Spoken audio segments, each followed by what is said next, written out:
இந்தியாவுல எத்தனையோ அழகான கோட்டைகள் இருக்கு. ஆனா மாலை 6 மணிக்கு மேல உள்ள போனா உயிருடன் வர முடியாதுன்னு அரசாங்கமே எச்சரிக்கை போர்டு வச்சிருக்கிற ஒரு இடத்த பத்தி உங்களுக்கு தெரியுமா?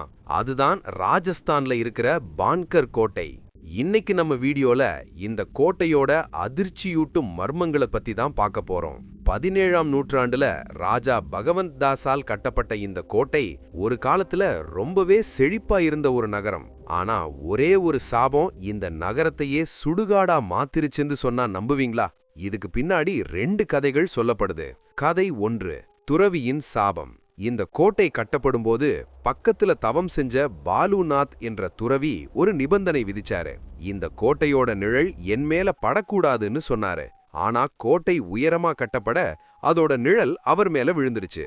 கோபமான அந்த துறவி இந்த நகரம் அழிஞ்சு போகட்டும்னு சாபம் கொடுத்ததா சொல்லப்படுது.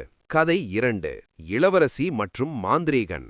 இன்னொரு கதை என்னன்னா, பான்கர் இளவரசி ரத்னாவதி மேல காதல் கொண்ட ஒரு மாந்திரீகன் அவளை வசியம் பண்ண நினைச்சான். ஆனா அந்த முயற்சி தோல்வியில முடிஞ்சு அவன் சாகும்போது இந்த கோட்டையில இருக்கிறவங்க எல்லாரும் சீக்கிரம் செத்து போய்வாங்க, அவங்க ஆத்மாவுக்கு விடுதலை கிடைக்காதுன்னு சாபம் கொடுத்தான். அடுத்த 1 வருஷத்திலேயே போர் மூண்டு அந்த நகரமே அழிஞ்சு போச்சு.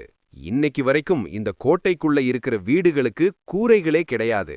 எவ்வளவு முறை கூரை போட்டாலும் அது தானாவே இடிஞ்சு விழுந்துருதுன்னு அங்க இருக்கிற மக்கள் சொல்றாங்க. அது மட்டும் இல்லாம ராத்திரி நேரத்துல அங்க யாரோ அழுகிற சத்தமும் விசித்திரமான உருவங்களும் நடமாடுறதா பல சுற்றுலா பயணிகள் சொல்லியிருக்காங்க. இந்திய தொல்பொருள் ஆய்வுத்துறை சூரிய அஸ்தமனத்திற்கு அப்புறம் இந்த கோட்டைக்குள் யாரும் தங்கக்கூடாதுன்னு சட்டமே போட்டிருக்காங்க. மீறி உள்ள போறவங்களுக்கு என்ன நடக்கும்னு யாருக்கும் தெரியாது.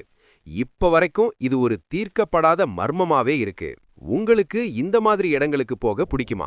ஒருவேளை வாய்ப்பு கிடைச்சா நீங்க பான்கர் கோட்டைக்கு போவீங்களான்னு கமெண்ட்ல சொல்லுங்க. இந்த வீடியோ பிடிச்சிருந்தா லைக் பண்ணுங்க, மறக்காம நம்ம சேனலுக்கு சப்ஸ்கிரைப் பண்ணுங்க.